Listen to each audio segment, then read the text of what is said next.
শুভ সন্ধ্যা বন্ধুরা। সন্ধ্যেবেলা চুটুপুটুর কিছু খেতে ইচ্ছে করছিল, তো সেই জন্য বানিয়ে নিলাম মুড়ির পকোড়া। এর জন্য দেখো আমি নিয়েছি 3টে মতন কাঁচা লঙ্কা আর একটা মাঝারি সাইজের পেঁয়াজ। এগুলোকে ভালো করে ধুয়ে কুচি কুচি করে কেটে বাটিতে নিয়ে নিয়েছি। আর 2 মুঠ মতন মুড়ি আমি মিক্সার জারে একটু মিহি পেস্ট করে নিয়েছি।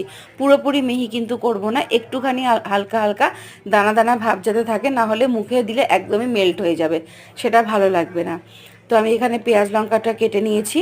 কেটে নেওয়ার পরে এর মধ্যে আমি দিয়ে দেবো মুড়ি যেটা গুঁড়ো করেছিলাম সেটা, এবং এর মধ্যে দিয়ে দেবো পরিমাণ মতন বেসন, স্বাদ মতো লবণ, অল্প একটু চিনি দিয়েছি, দিয়েছি একটু গোলমরিচের গুঁড়ো, একটু গরম মশলার গুঁড়ো, অল্প একটু কালো জিরা, আর আমার ঘরে কয়েকটা বাদাম ছিল, বাদামটাও দিয়ে দিয়েছি।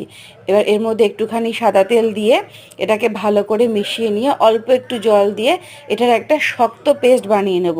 জিনিসটা যাতে খুব নরম না হয় সেদিকে খেয়াল রাখতে হবে, কারণ নরম হলে কিন্তু একদমই বাজে লাগবে খেতে। এবার আমি ফ্রাইং প্যান বসিয়ে দিয়েছি, দিয়ে দিয়েছি সাদা তেল। তেলটা গরম হলে ছোট ছোট গোল গোল শেপ করে নিয়ে এপিট ওপিট কড়া করে ভেজে নিয়েছি। জিনিসটা কিন্তু খেতে বেশ ভালোই লাগলো আমার কাছে, নতুন একটা আইটেম, আমি প্রথমেই বানালাম। হঠাৎ করেই মনে হলো, হঠাৎ করেই বানিয়ে ফেললাম। পেঁয়াজে তো এমনিতে একটা মিষ্টত্ব থাকে, আবার একটু চিনিও দিয়েছি, তাতে হালকা হালকা একটা মিষ্টি মিষ্টি ভাবও এসেছিলো। আবার কাঁচা লঙ্কা গোলমরিচের গুঁড়ো দিয়েছি, সেই জন্য একটু ঝাল ঝাল ভাবও এসেছিলো। তো ভালোই লাগলো। তোমরা কিন্তু বন্ধুরা একবার ঘরোয়া উপায়ে এটা ট্রাই করে দেখতে পারো।